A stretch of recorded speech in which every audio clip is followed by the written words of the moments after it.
Watch the series finale of X-Men next Saturday morning. Check your local listing. X-Men 97 is a sequel to the 1992 to 1996 show X-Men, the animated series, and it goes hard. I must first preface that I've never really cared about the X-Men. I saw one movie and it was good from what I remember, and I've read one X-Men comic, which was okay. So you can trust me when I say that X-Men 97 is a good show. I'm not blinded by my love of the original, nor the X-Men characters, just my love of great animation and stories. There are only 2 episodes currently on Disney Plus out of the 10 that are coming, but they pack a lot of punch in that short time. I know that Cyclops is generally considered to be a bit boring. I don't know if this is intrinsic in the character, or is it just something that spawned from the live action films, but Scott Summers is probably my favorite character in this show, which surprised me because he is the leader hard-ass archetype, which is generally boring to me. I even thought his power was lame. I mean, just shooting lasers from your eyes. How can you make a dynamic and cool fight scene with that single power? But this show does it. Watch this clip and how Cyclops uses his lasers to propel himself around so fluidly. To all the Cyclops fans out there, please forgive my sins. Truly, I was blind. This isn't even the coolest thing he does. I won't spoil it, but near the end of the first episode, he uses his vision to do something so cool involving a plane. Just watch it. It's sick and beautifully animated. Scott may be a hard ass, but it's understandable given this show starts out near the assassination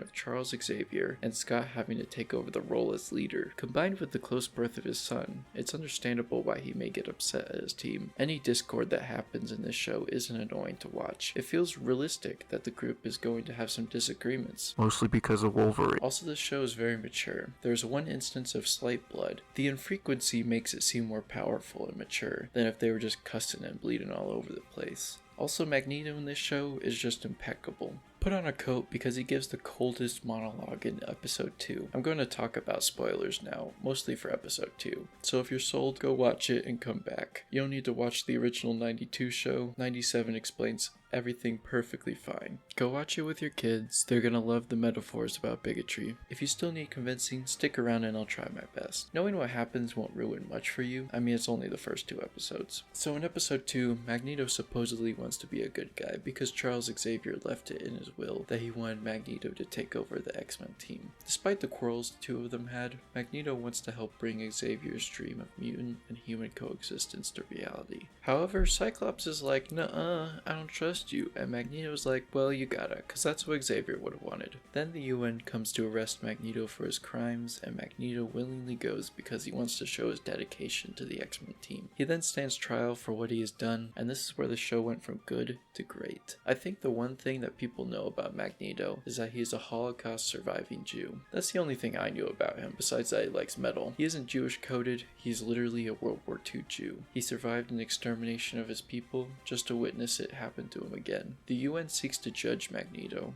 when they themselves are the ones that created him with their bigotry, through building giant purple robots to hunt them down. How can you expect the disenfranchised not to use any power to inflict harm on those they see as their oppressors? Many nations will act surprised when retaliation comes to them after they enact horrible things, and then blame the oppressed. A villain known as the Executioner gets close enough to take a shot at Magneto that would permanently suppress his powers, but Storm dives in front of Magneto to save him. Seeing that Storm has been rendered powerless, he takes the Executioner and judges and flies away. There's something truly cathartic about watching Magneto carry away his judges, seemingly ready to kill them, but he spares them because he wants to keep his friend's dream alive. He has every right to destroy a world that seemingly will never show him any mercy back, but his friend's dream is more important to him than killing a few bureaucrats. The power of the X-Men tale comes from lifting up the disenfranchised and celebrating the indomitable ability to exist in a hateful world. It truly solidifies that this show is going to be hype. It takes these characters in directions that will be interesting in future episodes. Even if they somehow mess it up from here, I'll still love these 2 episodes.